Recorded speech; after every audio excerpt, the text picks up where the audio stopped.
नहीं, जान बापी मस्जिद है जो अब कंट्रोवर्सी में है और ऑर्डर मिला है कि अंदर क्या है, लोग जानना चाहते कि अंदर क्या है और अंदर देखने के लिए उन्हें दिया नहीं जा रहा है और मुस्लिम विरोधी पक्ष ने उसका विरोध कर रहे हैं।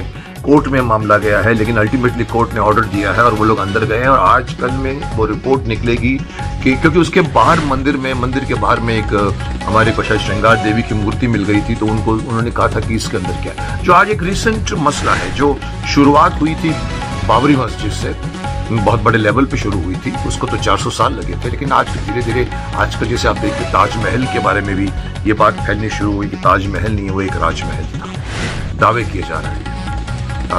एक सांसद ने तो, जयपुर की जो सांसद है, उन्होंने तो कहा था हमारे पास डॉक्यूमेंट्स हैं, वहां पर तो सिर्फ एक महल था हमारा, या आप कह सकते हैं कि एक बंगला टाइप था या बड़ा था जिसको शाहजहां ने पसंद किया और खरीद लिया।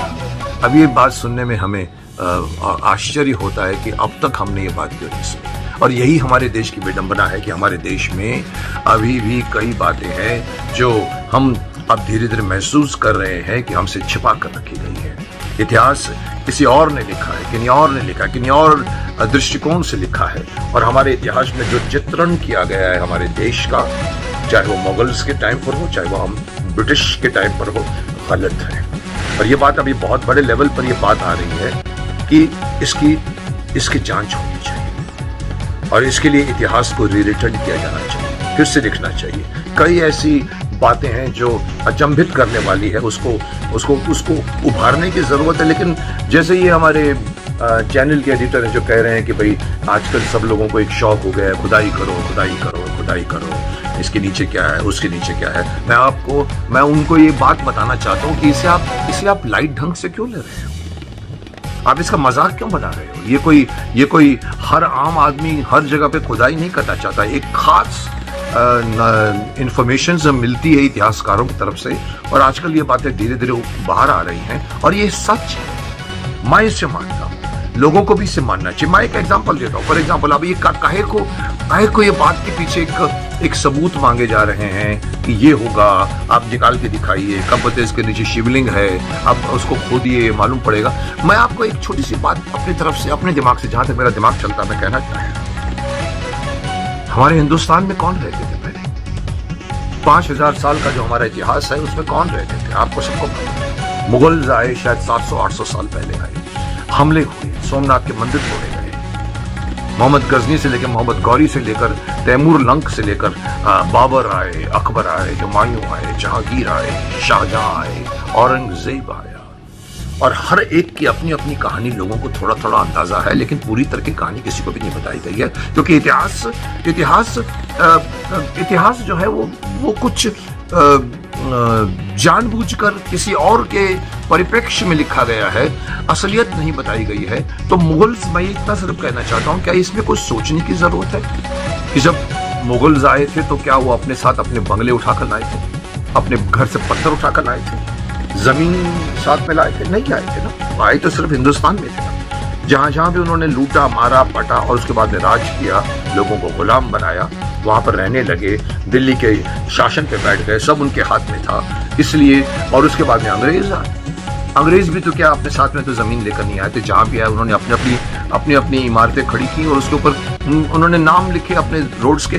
तो मैं इससे इतना पूछना चाहता हूं कि अगर कोई भी इमारत, या आप कहो चाहे वो ताजमहल हो, चाहे वो लाल किला हो, चाहे वो जैसे बाबरी मस्जिद थी, या फिर आप जैसे अभी आजकल जो ये मस्जिदें बन रही हैं वो बननी है, वो डेफिनेटली बाद में बनी है ना। तो जब बाद में बनी होगी तो वो जमीन किसी न किसी की तो होगी, किसी से छीन ली गई। मंदिर था कि नहीं मुझे नहीं मालूम, लेकिन उस चीज को बनाने के लिए उस जगह को खाली कराना जरूरी होता है। तो ये हुआ होगा, इसमें किस बात का डाउट है? क्यों इसके ऊपर दो पक्ष खड़े हो जाते हैं? क्यों वो क्या दावा करना चाहते हैं कि ये जो कुछ भी मुगल सल्तनत के, नहीं साहब, वो हमारी जमीन थी हमारी के। जब कहने का मैं बोलना चाहता हूं, जो लोग उनसे पहले रहे थे। एक और छोटा सा एग्जांपल तो कश्मीर से जब लोगों को विस्थापित किया गया, जब वो अपने अपने घरों को एक रात में छोड़कर भागा है तो कोई भी किसी को देकर तो नहीं आया होगा, बेचकर तो नहीं आया होगा। उसके बाद से जो लोग ने वहां रहे होंगे उन्होंने इस पर कब्जा कर लिया होगा। उनको कोई लीगली उनके डॉक्यूमेंट्स बनाकर, उनको तो जमीन नहीं होगी उनकी ना, उनको तो कब्जा कर लिया गया है। तो वो डेफिनेटली किसी और धर्म अलग है, रीति अलग है, रिवाज अलग है, तो डेफिनेटली उस घर को चेंज किया गया। वहां अगर मुस्लिम रहते तो अपने हिसाब से उस घर को चेंज करेंगे, क्योंकि इबादत अलग होती है, पूजा अलग होती है। तो वहां तो डेफिनेटली हुआ होगा। तो वहां तो कोई सबूत की जरूरत तो नहीं है कि ये भाई इसके नीचे क्या है, इसके नीचे क्या है। इसके नीचे डेफिनेटली हिंदुओं की प्रॉपर्टी है। तो अगर मुझे हैरानी होती, इवन अगर बहुत दूर भी थोड़ा सा जाए तो पाकिस्तान देख लीजिए, जब बंटवारा हुआ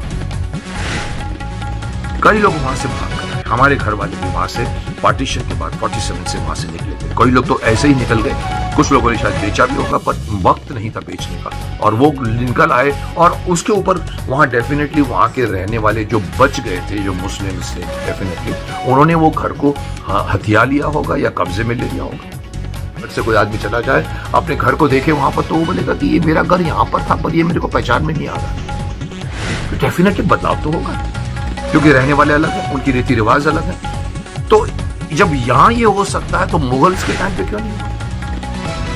मुगल्स के टाइम पे क्यों नहीं हुआ? मुगल्स के टाइम पे भी जो कुछ भी वहां इमारतें होंगी या तो तोड़ दिया गया होगा या उसके ऊपर अपनी इमारत खड़ी की होगी। अब आपका एक कुतुब मीनार बन गया, आपका ताजमहल बन गया, आप कहते हैं चलो दुनिया भर की चीजें बन गई, तो डेफिनेटली वो फेर फार करने के बाद ही बनी होगी। आज हमको अपना इतिहास वापस चाहिए, आज हम अपना इतिहास जानना चाहते हैं। मैं दुनिया जानना चाहती हूँ कि अरे भाई इसके पहले तो मंदिर था। अगर मैं कहता हूँ कि बात सिर्फ इसलिए नहीं हो रही है कि मस्जिद, मंदिर तोड़कर मस्जिद अगर बना है तो जरूरी नहीं है कि मस्जिद को तोड़कर मंदिर बनाया जाए, लेकिन कबूल तो कीजिए। मैं यहां तक चाहता हूं कि ये पता लगा जाए कि ये जो अभी बनी हुई है वो शाहजहां ने बनाई थी कि नहीं बनाई थी। इससे कोई धर्म का, अगर शाहजहां ने वो इमारत खरीदी थी या हत्या ली थी या खरीदी थी, जैसे कहते हैं जयपुर घराना कहता है कि उन्होंने ये जमीन हमारे पास थी, हमारे पास पेपर्स हैं, तो उन्होंने वो मकान ले लिया होगा जिसका नाम चेंज करके ताजमहल रखा होगा, राजमहल तो रखेंगे नहीं। तो इसमें कंट्रोवर्सी किस बात की है? ये चीजें ये बताती हैं कि जो कोई भी आता है वो पुरानी जमीन को चेंज करके अपना स्ट्रक्चर खड़ा करता है, तो उन्होंने खड़ा किया होगा। मैं अंत में एक छोटा सा और आर्ग्यूमेंट दूंगा। मैं गूगल से देख रहा था, गंगा नदी गंगोत्री से निकलती है, और जाके बांग्लादेश में जाके वहां पर पूरी गंगा नदी का पूरा, नॉट बिकॉज मैं गंगा पुत्र हूं इसीलिए, पर मुझे लगा कि मुझे बहुत इंटरेस्ट है इस बातों में। मैंने कहा चलो गंगा नदी का पूरा रास्ता देखते हैं। मैं एक दिन बैठ गया कंप्यूटर के सामने, गूगल खोल के मैंने गंगोत्री से मैंने पूरी गंगा की यात्रा देखी, कैसे गई, यहाँ से आई, इधर गई, यहाँ से गई, ऐसे आके ऐसे आके ऐसे आके ऐसे आके ऐसे आके, और धीरे धीरे वो ऋषिकेश पहुंची। ऋषिकेश के बाद में बीच में तहरी डैम आया, फिर तहरी डैम आया, फिर ऋषिकेश आया, फिर उसके बाद में हरिद्वार आया, और उसके बाद में गंगा धीरे धीरे बढ़ते बढ़ते पटना तक पहुंची होगी। मैंने एक चीज गौर किया, आप भी देखिएगा तो गौर कीजिएगा। मैंने डिटेल्स में गूगल में नजदीक जाकर देखना शुरू किया। गंगोत्री से लेकर हरिद्वार तक आपको हजारों मंदिर मिलेंगे बीच में। चंडी का मंदिर होगा, शिव जी का मंदिर होगा, अंबे का मंदिर होगा, ब्रह्मा का मंदिर होगा, विष्णु का मंदिर होगा। आपको जगह जगह पर आश्रम मिलेंगे, हिंदुओं के आश्रम मिलेंगे, क्योंकि लोगों ने जगह जगह पर जगह लेके बना दिए। लेकिन आप जैसे ही हरिद्वार क्रॉस करोगे 200-300 आश्रम बनते हैं साधुओं के, संतों के, और लेकिन अब जैसे ही अगर आपको नाम सब मिलेंगे हिंदू, लेकिन जैसे ही आप हरिद्वार क्रॉस कर जाओ, आप यूपी में एंटर करो, आप देखो आपको सडनली नाम चेंज हो जाते हैं। गढ़ आ जाता है, पुर आ जाता है, शाहजहांपुर हो गया, मुजफ्फरगढ़ हो गया। आप जितने भी नाम पढ़ोगे आपको मिलेंगे कि मुगल शासन से ये नाम आए हैं, तो पहले के नाम क्या नहीं थे वहां पर। आप देखिए, आप मुजफ्फरगढ़ मिलेगा, शाहजहांपुर मिलेगा, मिर्जापुर मिलेगा, या जितने भी नाम उनके होते हैं उसके हिसाब से, even Allahabad, even all those करते करते करते अगर आप नीचे तक आते जाएं तो आपको रास्ते में सारे के सारे ये सब अतिक्रमण वाले लोग हैं। इन्होंने अतिक्रमण किया होगा तो वहां के लोगों का नाम भी हिंदुओं पर नहीं है।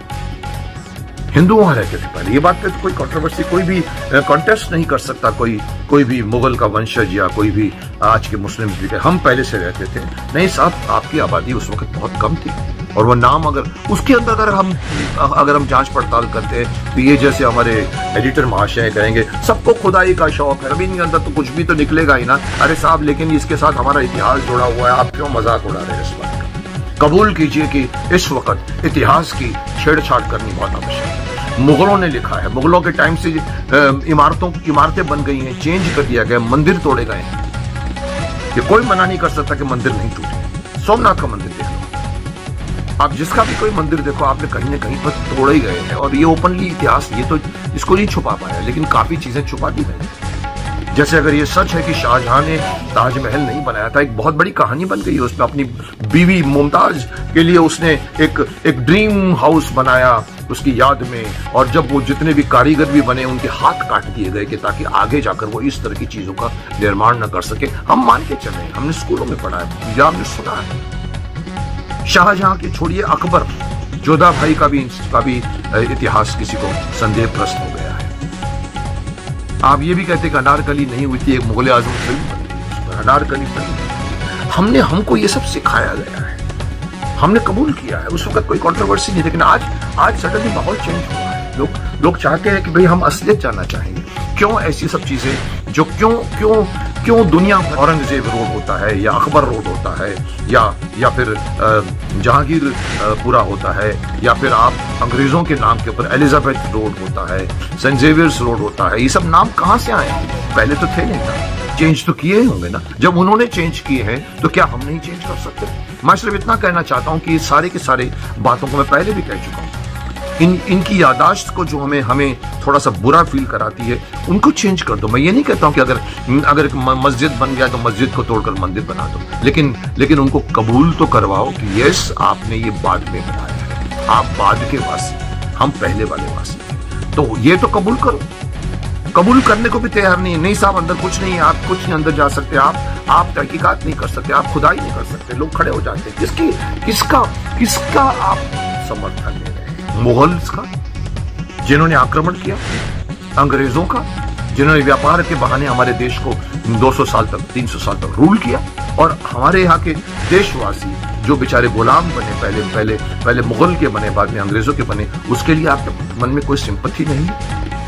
ये जो सारे कम्युनिस्ट माइंडेड, जो ल्यूटन्स जिसे कहा जाता है, ये हमारे हिंदू पक्ष, ये हमारे जो कुछ भी हमारा सनातन धर्म है उसके खिलाफ सालों से बोलते चले आ रहे हैं। पिछले सरकार ने उनको अलाउ किया क्योंकि पिछली सरकार ब्रिटिश के रूल में रही थी, और बाद में जब उन्होंने इंडिपेंडेंस में लिया भी है, उसके पीछे भी बहुत कुछ छुपाया गया है। किस तरह से हमारा देश आजाद सडनली हो गया। नेहरू जी का और माउंटबेटन का क्या रिश्ता था, उनके बीच में कितने लेटर्स थे? वो लेटर्स को खोलो तो आपको मालूम पड़ेगा कि आजादी किस वक्त अचानक हमको 44 तक किसी को अंदाजा नहीं था। 47 में सडनली हमारे देश को आजाद कर दिया गया। So it was an arrangement, और वो अरेंजमेंट चली 7 साल तक, जिसमें क्रांतिकारियों को शहीदों का दर्जा देने से रोका गया। लोग कहते हैं कि इवन सुभाष चंद्र बोस भी इसलिए सामने नहीं आए थे। तो क्या वो चीज को बदलने की आवश्यकता नहीं? हम आजाद मुल्क में रहते हैं, आजाद देश में रहकर गुलामी को अभी भी अपने कंधों पर हमको क्यों लादना पड़ता है? क्योंकि सरकार चाहती है, सरकार के कुछ लोग चाहते हैं, कुछ इतिहासकार चाहते हैं, ल्यूटन्स चाहते हैं, कम्युनिस्ट लोग चाहते हैं, जो हमारे देश का नहीं है। कम्युनिज्म हमारे देश में नहीं है, पनपेगा भी नहीं और पनपना भी नहीं चाहिए। फिर भी दावा करते हैं वो लोग, फिर भी हमारे माइंड को कुलूषित करने की कोशिश करते हैं। तो मैं ये कहना चाहूंगा कि इस तरह का मजाक मत उड़ाइए आप, और इतिहास को जानने की कोशिश हो रही है तो बीच में इस तरह की बातें मत करिए कि क्यों खुदाई कर रहे हो आप साहब। अरे साहब, आप कहाँ के? आपको अपने देश पर गर्व नहीं है, आपको अपने देश पर गौरव नहीं होता, आपको अपने देश के सनातन धर्म पर कोई गौरव नहीं है। आप चाहते हैं कि जिस तरह से प्रगति हो रही है, प्रगति हुई थी, हमको गुलाम बनाया गया था, हम चुपचाप एक्सेप्ट कर लें, आगे बढ़े, प्रगति करें, मटेरियलिस्टिक वर्ल्ड में जाए? क्यों साहब? शर्म आनी चाहिए आप लोगों को। मैं तो यहां तक कहूंगा कि जो लोग भी इसका विरोध करते हैं उनको शर्म आनी चाहिए। हम सिर्फ हकीकत जानना चाहते हैं, हम सिर्फ करेक्ट इतिहास आने वाली जनरेशन को पढ़ाना चाहते हैं। हम ये नहीं चाहते कि आपस में दंगे फसाद हो या मस्जिदें तोड़कर मंदिर बनाई जाए, लेकिन कम से कम कबूल तो कीजिए कि हाँ, हमारे मंदिर को तोड़कर मस्जिद बनी। मैं इतना ही सिर्फ चाहता हूं और यही इतना ही, हाँ, हमारे मंदिर को तोड़कर मस्जिद बनी। मैं इतना ही सिर्फ चाहता हूं और यही इतना ही होना चाहिए। बट प्रूव होना चाहिए कि गलत इतिहास में हम जी रहे थे। इतिहास हमको आगे बढ़ने की सीख देता है। अगर गलत इतिहास होगा हम गलत आगे बढ़ेंगे, अगर सही इतिहास होगा आज के युवा लोग सही डायरेक्शन में जाएंगे, जिसकी बहुत बड़ी आवश्यकता है। तो सरकार को भी मैं कहूंगा कि इस अभियान को मत रोको। बहुत विरोध होगा, लेकिन शांति के तरीके से इसको अपनाइए, आगे बढ़िए और एक्सपोज कीजिए उन सारे इतिहासकारों से